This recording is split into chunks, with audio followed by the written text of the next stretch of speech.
Hey, what's up, everybody? It's Andre with AndreReese.Biz. All right, we're out here today for another CycleCast, and the topic I want to talk about today is January 8th, 2026.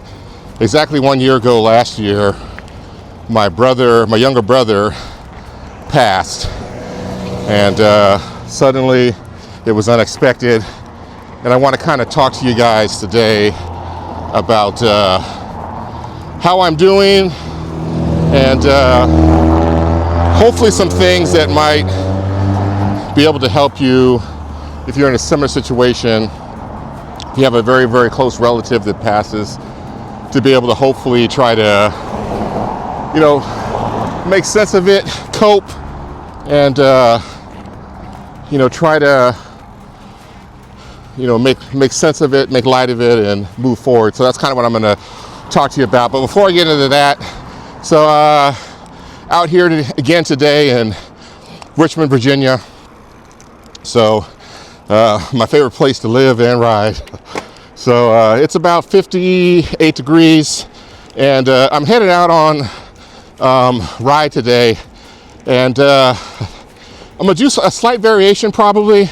It's starting to get a little bit darker now. I think at the peak, with the sunshine being short, I think we were having like 450, 452 was when the sunset hit. And now after we've had the winter solstice, the sun now, today I think it's setting at 5:08 p.m. So it's wonderful. The days are getting a little bit longer, so I think people that have a tendency to do a little bit worse during the wintertime, how you doing? Because of the short days and the darkness, so there's definitely light at the end of the tunnel, for sure. So let's go ahead and jump into it. So as you guys know, my brother passed. And before I get through this, may get a little bit emotional at times. Just kind of bear with me here as I kind of talk through this. But my brother, he passed last year on September 8th.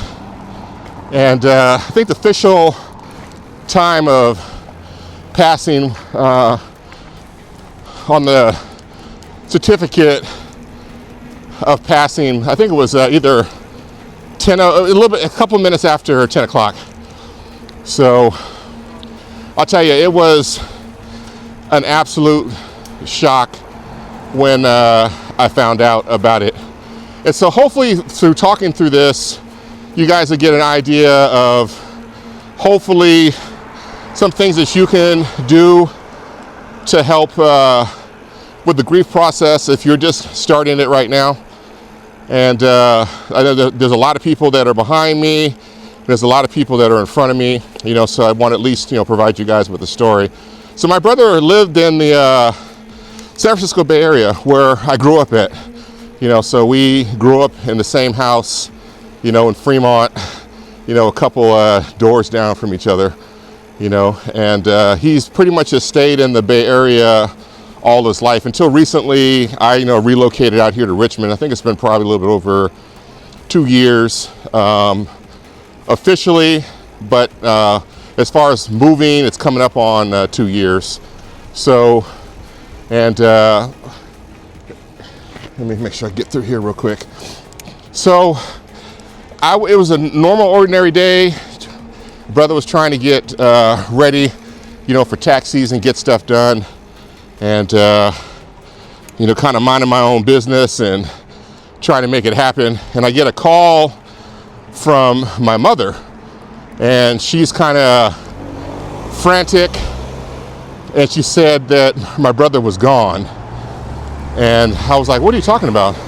She said that my brother had passed. And I was like, no way. And she didn't have a lot of information about it and we would kind of find out as time went on, but I was kind of left with that. And I think me and Marilyn, we both work at home, so I got up and walked to her and said, hey, actually we were sitting next to each other at the time, so she was on a phone call, and I said, hey baby, Fred passed. And so she was in shock also too. And I was like, I don't know what happened, I don't know what went down, I gotta find out more information. And so as some time went on, I was able to talk, and it was definitely confirmed that he had passed. And so there's a lot of things that are going through your mind at that point. It's like, I'm over here on the East Coast, he's over there on the West Coast, and do I need to hop on the next plane and come out? You know, but at that moment, there was not really a whole lot that I can do.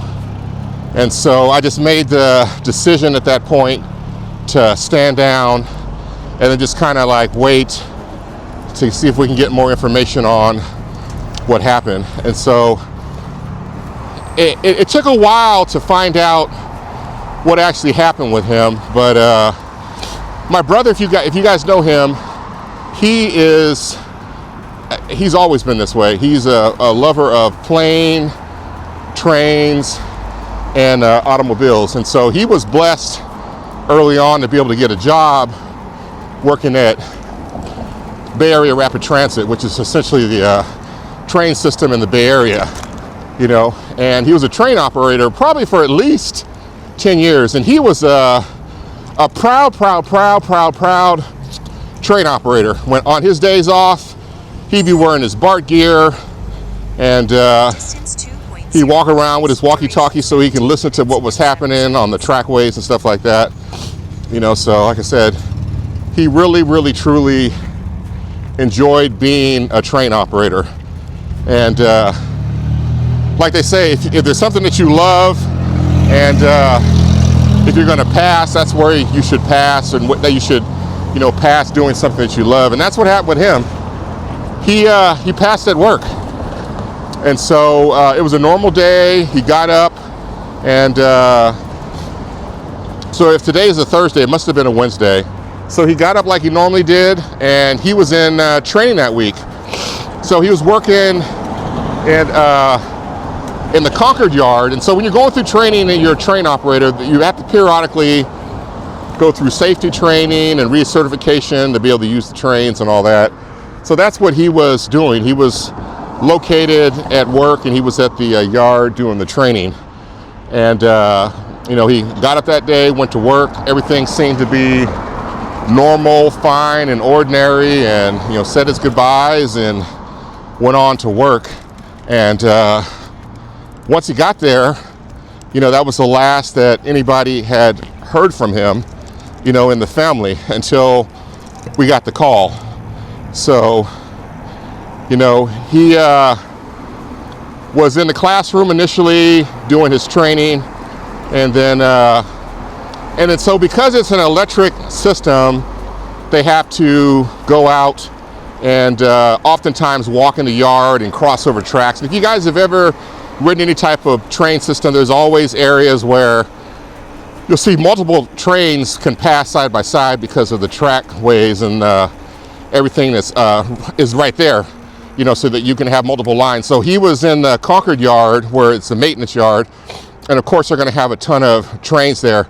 And so BART is an electrical train system, and they don't use an overhead rail like some of the more modern ones do. They use electrified third rail. And so he was out walking with his team of people that he was going through training. They had left. They were en route to go do some exercises in the yard. And there was a point where you have to cross over the third rail. And everybody that works there is trained on how to do these things safely. So there's rarely ever an issue with somebody trying to, you know, cross the track. So he was crossing over the track, and at that moment is when he lost his life.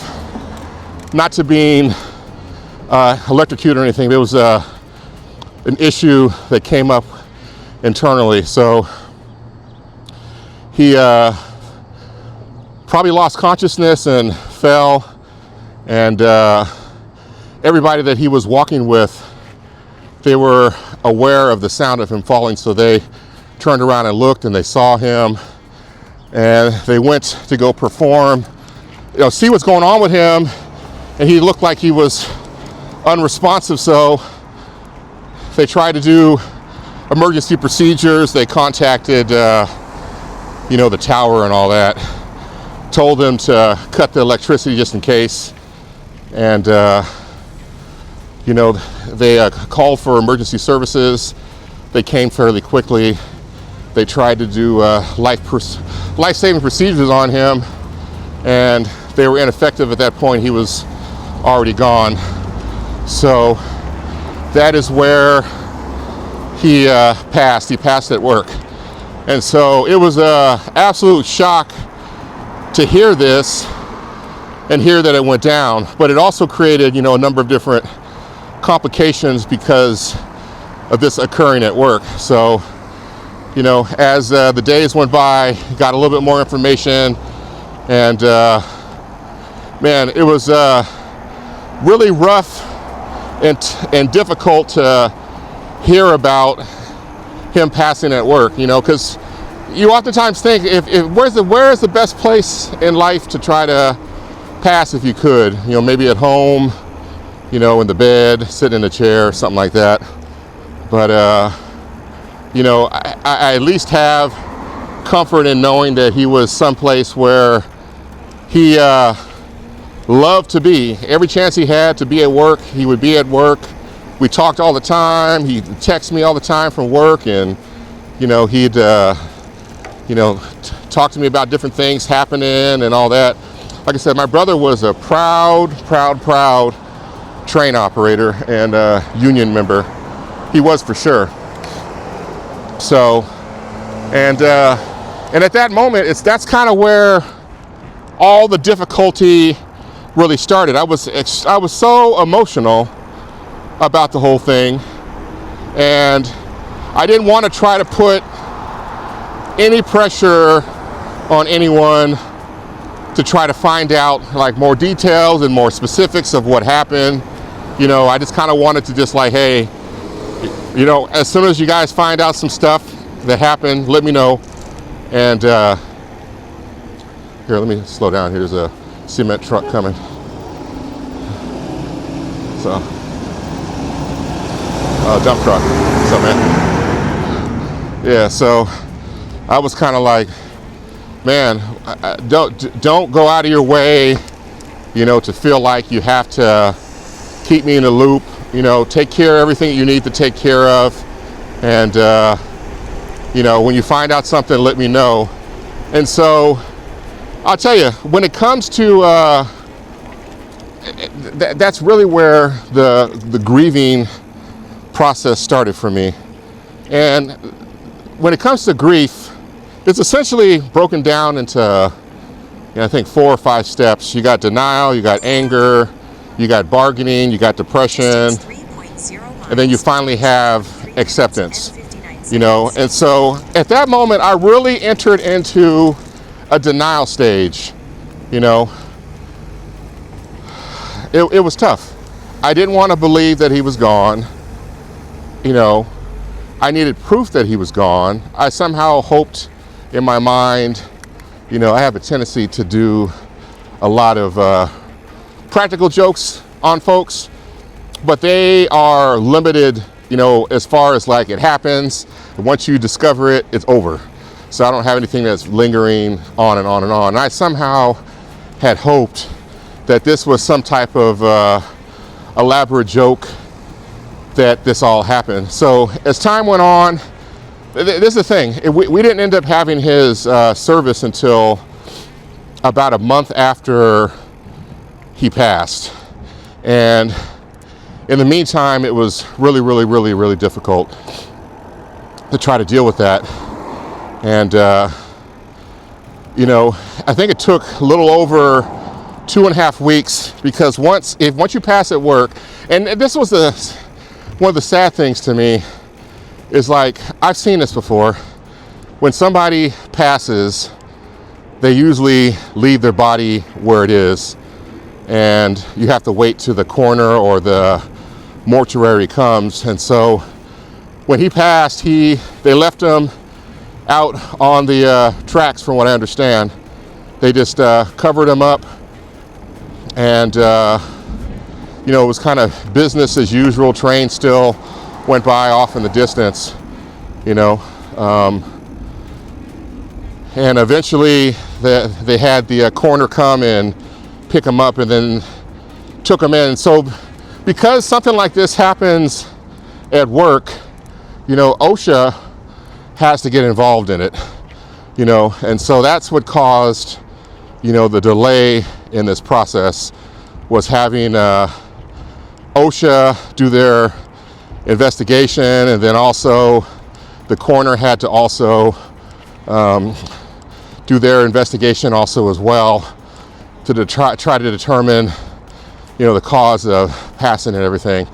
And so in the long run, it took probably at least 2.5, if not 3 weeks before his body was released to the family. And so once that was done, the difficult part came in. Well, it's official now. So we had to look at, the logistics of the service, where it was going to be held at, all that. So it was really, really tough. And, with a lot of talking and coordinating, and just real quick, to be mindful, I'm not being super specific about individuals that were involved in different stages of this.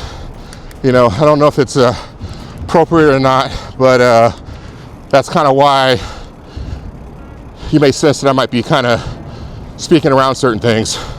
So once his body was released to the family, at that moment it became, talking and discussion about the service, when it would take place.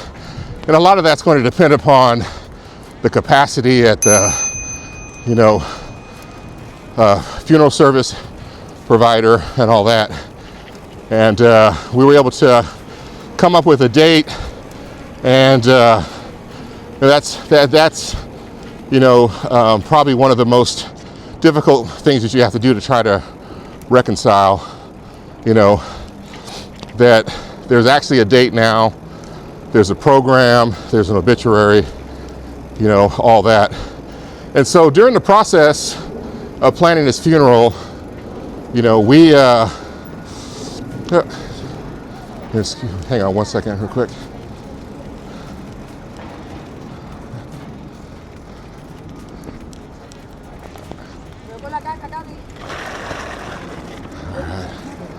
You're good here. All right, so during the service planning process, I had a lot of pictures of my brother, and I'll say this before I even get there. Well, now I'll just continue on. So I had a lot of pictures of my brother, because you guys know, if you follow me on Facebook or Instagram, we did a lot of stuff together, over the years. We went on cruises together, we had meetups, we went to events and dinners, and we hung out and we ate, us and our families and stuff like that. So, I had a lot of pictures and footage, and I think within the family, folks were also trying to gather together the memories. And so what Marilyn ultimately ended up doing was, she worked and coordinated with everybody to get pictures, and she put together a slideshow that we can play at the service. And actually, check this out here. These guys are doing swift water rescue. You'll see it behind. But yeah, so she got the program together, and I volunteered to read the, how you doing? You can see behind me there, that's the swift water rescue people, if you'll see it eventually. But I volunteered to put the obituary together and write that and try to do some research to get everything together. And once that was all done, we had his service. And I'll tell you, once we had the date, Marilyn and I, we got on the plane and we flew out to the Bay Area, and we stayed with my mother. And we waited for the, how you doing? For the service to happen. And like I said, I was in the stage of denial.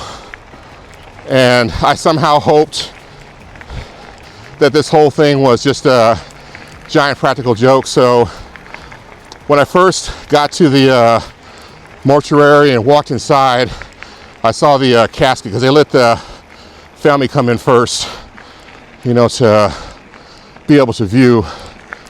And I walked in and I saw my brother in his favorite blue suit laying in the casket, and he wasn't moving. And I was like, oh man, this is real. And so my brother broke out just bawling, and I went to the casket and saw him laying there. And that's when it all really started to sink in. So it was tough. It really, really was. Marilyn was there with me. My sister was there also too. And other family members were there also as well. So it was tough for all of us to be able to see that. And at that moment, I knew it was true. And I had no choice but to accept, you know, what was happening. So, and I'll tell you, in the process of getting to the month up to the point where we were going to have his service, I knew this was going to be hard and difficult. And this is the thing. People pass all the time. You can have family members, friends, acquaintances, whoever they might be. Doesn't make a difference. You know, insert random name. Some people in this world you care about more than others. And so for the people that you really, really, truly care about, those are the ones that absolutely hurt the most. You know, and so in no way am I not empathetic to anybody that dies or passes. You know, I'm always sympathetic. I know it's difficult, but in a personal realm, to an individual person, somebody that you really like, you really care about, that you're really close to, those are the ones that hurt the most. And so growing up as kids, and I said this in my obituary, I think it was, or at least my post I put on Facebook, I said, I didn't like my brother at all when he was little. I despised him. I thought of him as being a pest. Everywhere I wanted to go, there he was. He wanted to hang out close to me, be around me, no matter how mean I was to him. He'd always be within, you know, an arm's reach of, you know, arm's reach of me, you know, and definitely wanting to have, you know, affection and recognition from his brother. So, and I didn't appreciate it at all. And it really wasn't until probably in my mid-20s when I really started to appreciate and reciprocate the feelings that my brother, had towards me. Here, hang on a second. Let me get up this hill real quick. Okay, hang on a second. I didn't really, reciprocate, what he was giving to me until I started to really appreciate him in my mid-20s to later 20s. And so at that point, we would talk regularly, sometimes do stuff together, and I'll tell you, in this life, there is no better feeling than to have somebody like really truly look up to you. And that's what my brother was. He truly looked up to me and admired me for what I did and what I tried to accomplish. He was a big supporter. And, like I said, I didn't appreciate that at first until I got myself together and started to, figure out the best way in life for me to proceed. And from that moment going forward, we were really inseparable. So like I said, we did a lot of stuff together, hanging out, going to events, getting together. How you doing? For the holidays. I'm coming right through the middle. Okay. Hanging out for the holidays, traveling the world, having fun, all that type of stuff. How are you doing? And so when he passed, it was tough and difficult. So, and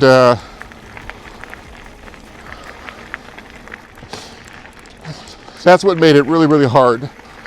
And so I knew that this was going to be difficult trying to get through. And distance 5.0 miles, duration 37 minutes and 45 seconds. I wanted to face it straight on. So part of my grieving and reconciliation process was volunteering to work on trying to get all the photos together and going back through all the memories of things that we've done. So I definitely recommend that if you have family members and friends, do things together, make sure you guys take time to at least take a few pictures, because sometimes in life that's all you're going to have left. So I was so emotional during that process of trying to go through all the pictures and see us having fun together and being silly and being stupid. And it made it so hard. And that helped a lot with me trying to come to grips with everything that happened. And the other thing that was very difficult and very challenging and at times felt near impossible was writing his obituary. And so putting together the slideshow and getting the pictures for that, and writing his obituary and gathering information, doing research and trying to put it all together and coordinate it with the family. It was so hard. It was very, very difficult. I don't know how many times I had to stop, and it just would well up with tears and emotions, and I just kind of felt like, you know what? if it happens, I'm gonna let it just flow. You know, I'm 100% human, and you know, this is something that's not easy to try to go through, and but I know it's part of the necessary process. And so by the time, after going through all this stuff and then flying and looking out the window, coming in, looking at clouds and thinking about my brother and finally seeing him, that's the moment where, you know, I had to really accept what had happened. So, and another thing that I felt that I needed to do is once everything was written, you know, it was for the obituary, it's like, well, who's going to read it? And I said, well, I have to read it because he would do it for me. And so, knowing very well that I was super emotional, you know, I knew it was going to be a blubber fest once I got up in front of everybody and started to speak. And so that's what I did. When it came to the actual service, there were so many people that came from his Bart family, within our family, extended friends, you know, and I'm so thankful for all the folks that, you know, outpoured love and support and spoke kind words on, you know, Fred. And it was so nice to be able to hear all that. And, you know, to see, you know, like my nephew face to face and sister face to face, and us having to deal with everything, you know, after seeing each other for the first time, kind of, that was a giant release of emotions at the, you know, the pre-service ceremony while we were, you know, just viewing the body before it was time for everybody to come in. And when the obituary time came during the service, I went up and paused. And I think I told everybody, hey, you know, I'm going to be emotional, so just kind of bear with me, but this is something I have to do. And so Marilyn came up there with me, and we had talked before. I said, you know, I think she had said, well, what about if things get out of control with you and your emotions and all that? I said, well, let's let them flow. And if it gets to the point where I can't talk, I can't speak, and I pass out, please, you know, take over and finish the obituary. But under as many circumstances as possible, please let me read it, because it's something that I have to go through. And so I began reading his obituary, and of course the emotions started to, you know, let go. And I cried and cried and cried. I would stop and pause. I would look out at the crowd and get the encouragement to continue on. And eventually I got through it. So that was something that was necessary for me to go through to try to help along the grieving process. You know, so this is the only time I would ever be able to do this for him. And I didn't want to have any regrets later on, you know, and so who better to read about his life than, you know, one of his closest family members, which was his brother. So it was tough, it really was. And my sister was there with me. She was extremely emotional. And, you know, eventually the service ended, and then we kind of went to the burial site, and I was one of the pallbearers, and it was tough. And then we finally had to lay him to rest, and they said, last few words. We left our gloves on the casket, then they lowered them into the ground, and we dropped flowers in there as well. And it was so emotional. So emotional, but it was necessary.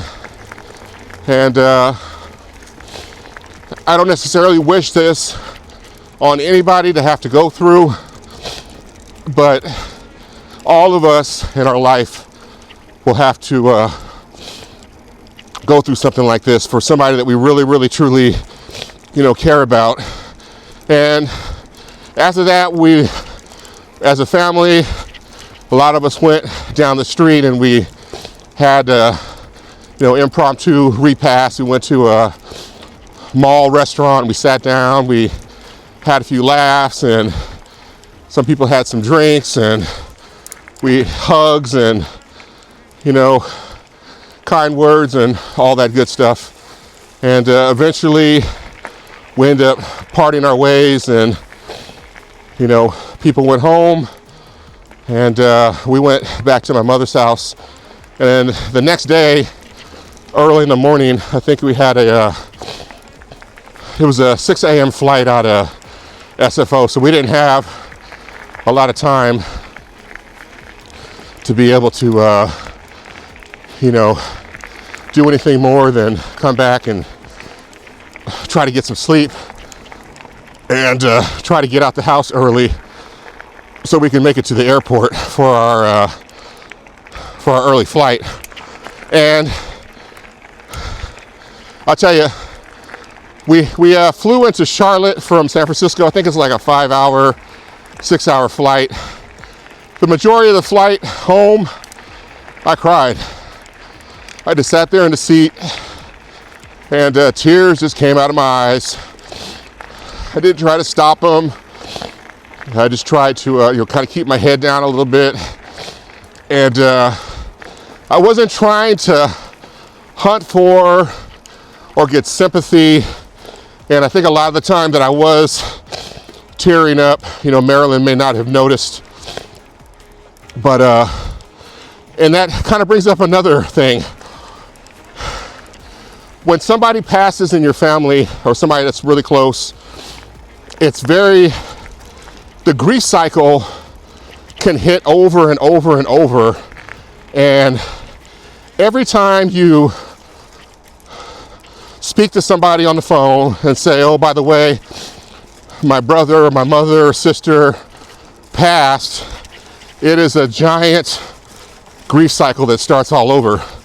The person wants to be respectful, but they want to also, find out how you're doing, and they want to know what happened. And I learned after going through one or two of these, we actually had a party at our house afterwards, after we found out about my brother passing. I had mentioned it, and everybody wanted to know, and so it was an emotional exchange of energy. And then also when I talked to people on the phone. And so after a while, I just got to the point where I didn't say anything about it to people at all. And when I finally did we found out about when his service was going to be, I finally went ahead and listed on Facebook. When I did my post, I apologized to everybody for not saying anything about it earlier. But it was really so that I can not have to go through that emotional roller coaster over and over and over and over every time I talk to somebody, and that's something that's useful, because it's like every time you talk to somebody, they want to be respectful, and they want to be caring and loving and supportive. There's also a human issue of curiosity also as well, and self-reflection, and reconciliation with your own life and the things that are around you and what's going on. And I'll tell you, before my brother passed, this was many, many years ago, every time I went to a funeral for somebody, even if I didn't even know him, I was just going there to support a friend, I would always be so emotional because I was so sad about the state of my life and the people in my life, and I didn't want to have to deal with just thinking about if it was one of my family members or a friend that was there, those kind of things would just tear me up. And people would ask me, well, why are you crying so bad at my dad's or uncle's or friend's funeral? I said, you know what, it's not so much them, it's just the reconciliation of life. And it took me a long time to be able to get over that, where if I did go to a service and there wasn't a close relationship at all, I didn't shed tears because I came to peace with my own mortality and the people around me and kind of accepted things the way they were. And so that made things, a lot easier. But, so like I said, in this whole process of flying home, I didn't want to let, the stewardess know, or for them to, if I got to go to the bathroom or something, I want people to see that I was obviously upset or crying. So I just kind of just kept things quiet and kept it to myself, And, once I got home, when in the grieving process, there's denial, there's anger, there's bargaining, there's depression, and there's acceptance. I think I really skipped over the process of anger, bargaining, as well as depression. And so I can't tell you, I have a understanding and an acceptance of life. And once I saw my brother there in the funeral home, I had to accept at that point that he was not coming back. And so at this point now, that's the stage where I am for grieving. I think everybody in this world is going to go through the process, differently, and it's going to affect you differently also as well. And that's kind of what happened with me. And so since then, once I got home, I had to really just suck it up because we had so much stuff that was going on. We had to try to sell our house, and we had to go through that process. We had to move, I had to finish tax season, we had to plan our wedding and have the wedding done. And what I did was I carried my brother with me emotionally. And so there's so many things that would happen, because one of the things that we did, one of the things a lot of fellas do is that we share TikToks and Instagrams and Facebooks. That's how we communicate. That's how we bond as men. So I used to send my brother tons and tons and tons and tons and tons of videos all the time. And so I would see things all the time that would be happening, or things that we used to do when we were little that he would appreciate. And I would think about him in that moment. I think at some point I did send some of them to my nephew, and I would say, hey, this is something your brother would have, your dad would have appreciated. And, I think at one point what I ended up doing was, this was probably right after, maybe 3 weeks after he had passed, I ended up sending him, I think it was on the 24th of September, I ended up texting him a video, and I said, I think if you were here, you would really enjoy this. You would have got a kick out of it. And I said, I miss you, and I love you.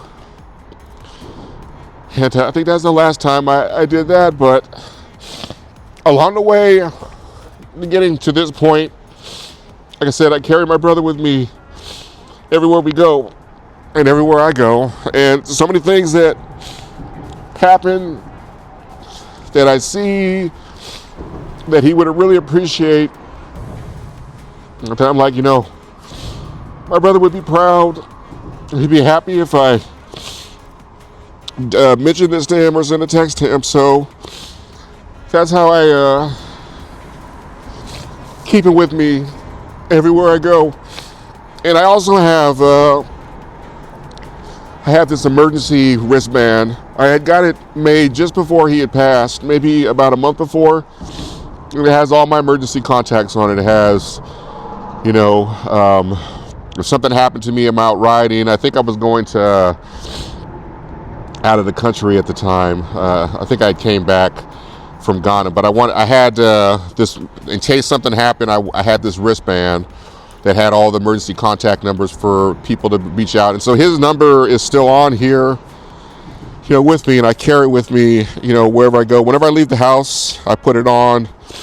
And so he's here with me through all that. And so, it hasn't been easy. I accept it for what it is. I miss my brother dearly. I wish that he was still here. But there's nothing we can do about it at all. And so I commemorate him here on his 1-year anniversary of his passing here. And, it's not easy. But, I accept it for what it is. And, and I'll tell you, when these kind of things happen, your life has to change, and it will change. And so one of the things that happened that came out of this is me and my sister are a lot closer now. We talk all the time by text and have conversations and check in on each other and see how each other are doing. We weren't doing that so much before. And so when me and my brother were heavily hanging out, and this was probably a year and a half before he passed, we weren't super close with my sister, and some stuff was happening that he was telling me about, and I was like, you know what? I think this is a point now where, because in life we all have to, go through our own journey. I said, this is a point now where I think it's reasonable to try to, reach out and let's talk and see if we can get us all together. Because I said, we're having all this fun, we should include our sister also as well. So I ended up reaching out to her and saying, hey, I got some great seats to a Janet Jackson concert, and you want to go? You don't have to pay me nothing. Just show up, and I'll buy some food. And I'll tell you what, my sister was so happy to come to the concert at the Shoreline Amphitheater. She was like the third or the fourth person in line before the concert started. So they had a area where you line up, and when I got there, she was already in line. She had been there for a while. And so that's where it all started. We had a great time. And then from there, we started to get together as brother and sister. We would plan to go to Yoshi's and go to the comedy show, and we'd had a once a quarter, get together. And so that has carried on, which has been great. And our relationship still continues to grow. And up until like 2 days ago, I reached out to her. I said, hey, Fred's 1 year passing is coming. And so we talked a lot. We shared information. We went kind of back and forth and talked about different things in life and family and her position and her job and all that, just, keeping up, trying to catch up on stuff. So it was a nice conversation, as we always have. And, that kind of gets us to where we are right now. So I'd say that my sister's relationship and mine has significantly improved exponentially.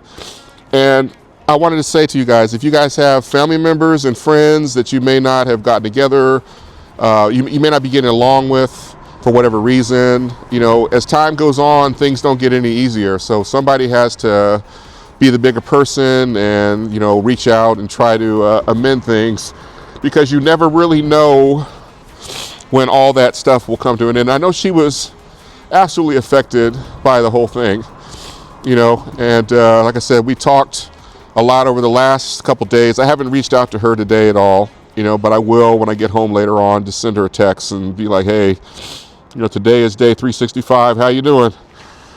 And I think the other thing that I did was, so with him passing at work, his passing was under investigation. And so at some point there was a coroner's report that was released, and there was a certificate of passing. There was also the OSHA investigation report. And so those things were all available within the family, and within several months after he passed. And I said, you know what? At this point, I'm not going to do anything with that. So I didn't look at them. I didn't review them. I didn't read them. I didn't ask to see them or anything. And I said, when we get close to the 1-year anniversary of his passing, I'll request those documents. I'll look at them then. And that way it'll be like the last little bit of closure. And so I pretty much knew all the stuff that had happened and what was in the report, but it was another thing to be able to see it myself. And that's what I did yesterday. So I got the reports and I went through them, and Marilyn was there with me to make sure I was okay. And I wasn't emotional about it, but I spent probably a couple hours reading through all the details of his autopsy report and the OSHA investigation that took place, and all the pages that were there, all the safety protocols that they had cited, and all that as well.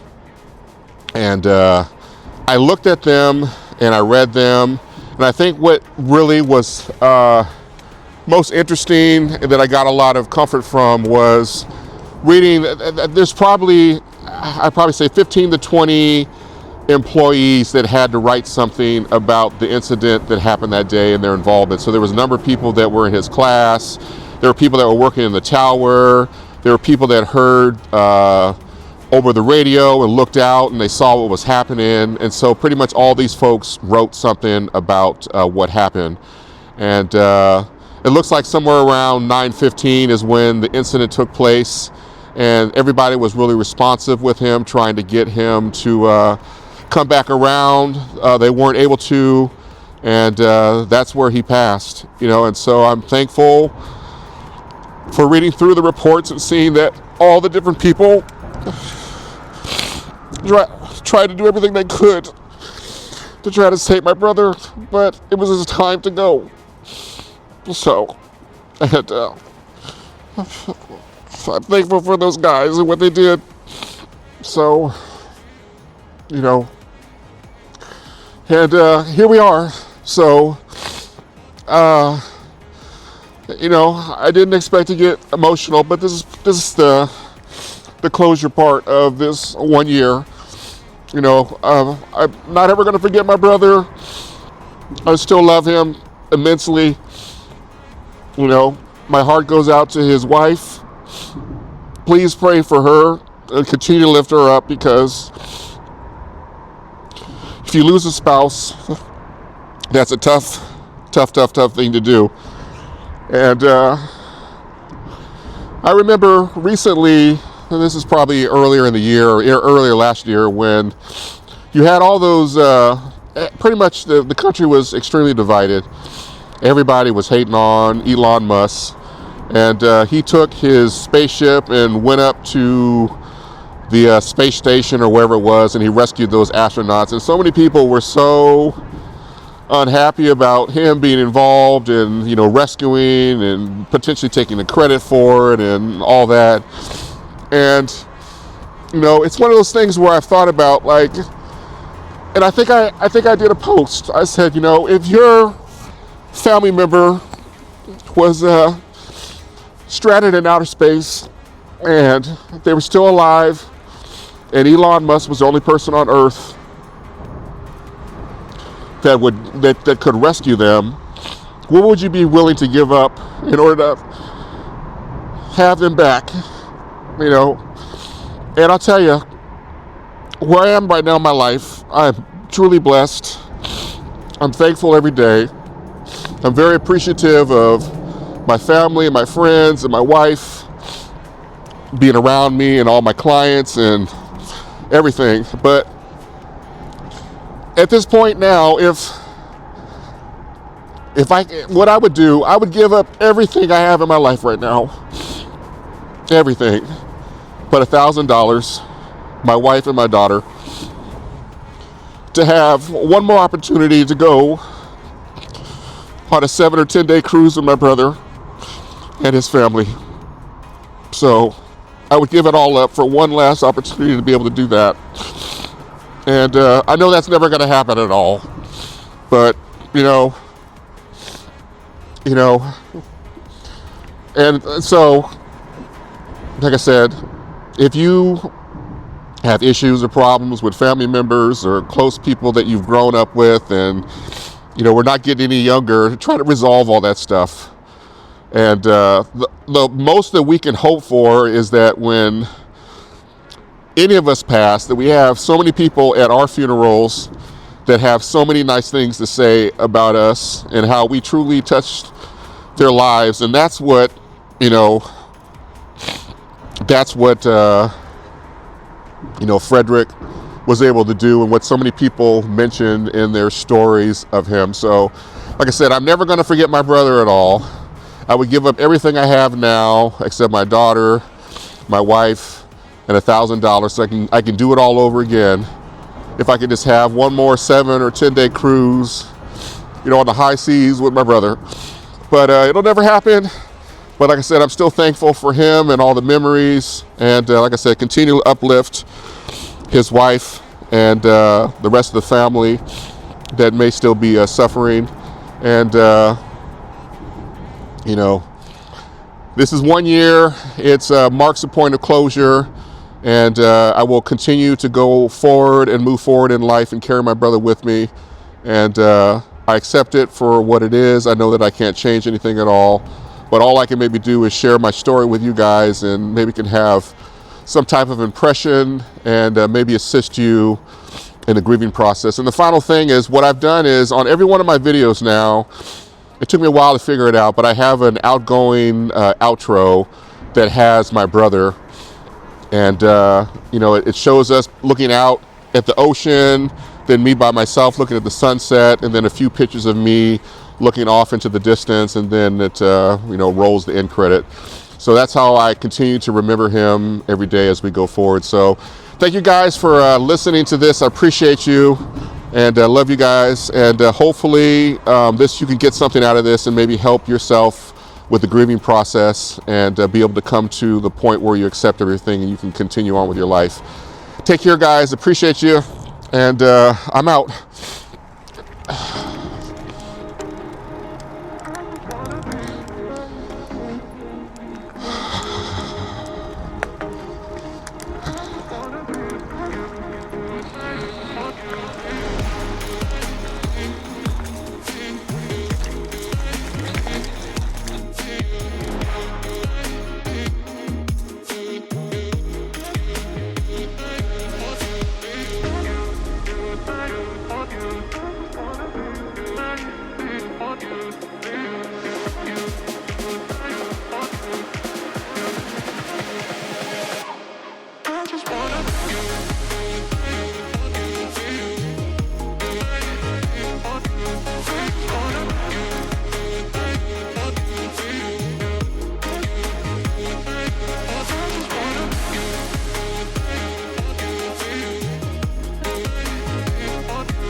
In my life. Oh, shit. Okay. My brother fell. This is black ice. Okay. All right, I'm okay. All systems check. All right, I'm good. So let me just penguin it.